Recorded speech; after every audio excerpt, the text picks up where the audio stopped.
सुप्रभात। आप सभी का इस चैनल पे पुनः एक बार बहुत बहुत स्वागत है।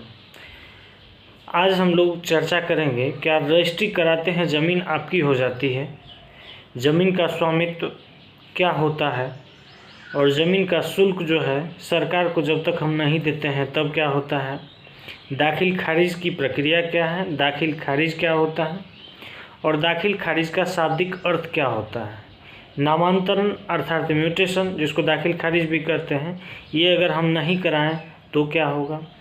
अगर ज़मींदार के द्वारा एक ही ज़मीन को आपको लिख दिया गया है और पुनः उसी ज़मीन को जब आप दाखिल खारिज नहीं करवाए कुछ समय तक तो उसी ज़मीन को दूसरे को फिर से लिख दिया गया है, यानी एक ज़मीन की 2 बार रजिस्ट्री हो गई है, तो क्या होगा। इस सारे प्रोसेस को हम लोग एक छोटे से क्लिप के माध्यम से जानेंगे। आप वीडियो के अंत तक बने रहें और अच्छा लगेगा तो आप सब्सक्राइब कीजिएगा, ठीक है। तो सबसे पहली बात है कि रजिस्ट्री क्या होता है। रजिस्ट्री का मतलब हुआ एक ऐसा दस्तावेज, एक ऐसा मतलब जो है प्रूफ आपके पास जो खास करके ज़मीन का स्वामित्व आपके पास आ जाता है, ठीक है, रजिस्ट्रार के ऑफिस के माध्यम से। रजिस्ट्रार में ऑफिस में आप क्या करते हैं, बजाते उनका शुल्क जमा करते हैं। शुल्क जमा करने के बाद आप जो है एक आवेदन देते हैं जिसको आप कवाला कर सकते हैं, ठीक है। वो आपको एक स्वामित्व के रूप में मिलता है, लेकिन तब तक आप ज़मीन के असली मालिक नहीं हुए। यानी ज़मीन की स्वामित्व आपके पास तो आई, लेकिन उसका असली मालिक यानी उस ज़मीन का नामांतरण आपके पास हो, इसलिए कवाला प्राप्त करने के बाद आपको अपने अंचल कार्यालय, ठीक है, या फिर प्रखंड स्तर का जो है राजस्व विभाग, उसके पास आपको एक आवेदन देना पड़ता है नामांतरण के चलते, जिसका दूसरा नाम म्यूटेशन कर सकते हैं, तीसरा नाम दाखिल खारिज कर सकते हैं। दाखिल प्लस खारिज। दाखिल का सेंस है एक ऐसा आवेदन मैं आपके पास दे रहा हूँ, यानी सरकार के पास एक ऐसा आवेदन दे रहा हूँ जिसमें नामांतरण की बात कही गई है, और खारिज मतलब उसका नाम यानी ज़मींदार जिसके द्वारा जिससे आप लिखाए हैं उनका नाम चेंज होके और उस ज़मीन पे आपका नाम जोड़ा जाए, इसका आप आवेदन देते हैं। दैट इज़ कॉल्ड एज दाखिल खारिज, that is called as mutation, ठीक है। आप समझ गए होंगे। तो दाखिल खारिज की प्रक्रिया अगर आप लेट करते हैं तो निश्चित रूप से ज़मीन जो है ज़मींदार के ही नाम पे शो करेगा। मैं इससे पहले एक पॉइंट और चर्चा करना चाहता हूँ कि जमाबंदी पंजी। जमाबंदी पंजी एक ऐसा दस्तावेज है, एक ऐसा प्रूफ है जो ज़मीन के से संबंधित सारी जानकारी अपने आप में इकट्ठा रखते हैं, जिसमें खाता होगा, खेसरा होगा, रकबा होगा, चौहदी होगी, ठीक है, आपका जो है किस रजिस्टर में है, भाग संख्या होगा, पृष्ठ संख्या होगा, यानी जमाबंदी नंबर हो, यानी टोटल चीज़ उसमें रिकॉर्ड के रूप में रहता है। दैट इज़ कॉल्ड जमाबंदी पंजी।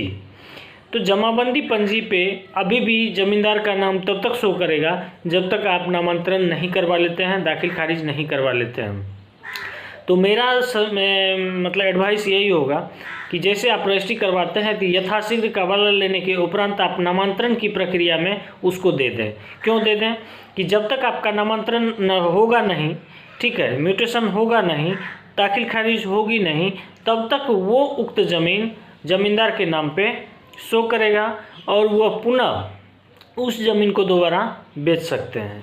तो बेच सकते हैं तो बेचने तक तो दिक्कत है नहीं, क्योंकि ऑलरेडी रजिस्ट्रार के पास भी इस बात की जानकारी हो तो ऑलरेडी ज़मीन है, क्योंकि अभी तक इनका दाखिल खारिज हुआ नहीं है, ऐसा कोई प्रूफ है नहीं कि आप लिखा है या नहीं लिखा है, ठीक है।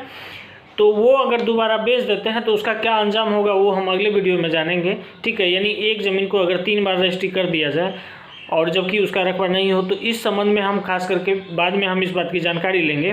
तत्काल हम लोग ये जानते हैं कि जैसे ही आप कवाला प्राप्त करते हैं तो तुरंत एक आवेदन दीजिए। अभी वर्तमान में मैं अगर बिहार की बात करूं तो ऑनलाइन दाखिल खारिज की प्रक्रिया है, ऑनलाइन आप दाखिल खारिज में देते हैं, उसके बाद जो है सीओ और राजस्व कर्मचारी के द्वारा जो है इन्वेस्टिगेशन किया जाता है। इन्वेस्टिगेशन में सब कुछ सही पाए जाने के बाद जो है आपकी नामांतरण की घोषणा कर दी जाती है, एक शुद्धि पत्र जो है इशू कर दिया जाता है और नामांतरण हो जाने के बाद आप बेज़ाब्ते शुल्क देते हैं सरकार को, ठीक है, टैक्स देते हैं सरकार को और उस शुल्क के बाद जो है आप ज़मीन के असली मालिक बन जाते हैं, क्योंकि जमाबंदी पंजी में भी आपका नाम दर्ज हो जाता है। यानी आपके जमाबंदी पंजी में वो ज़मीन जो है दर्ज हो गया और आपका जो है आपके नाम से जो है रसीद भी सरकार को, यानी शुल्क भी सरकार को प्राप्त हो गई।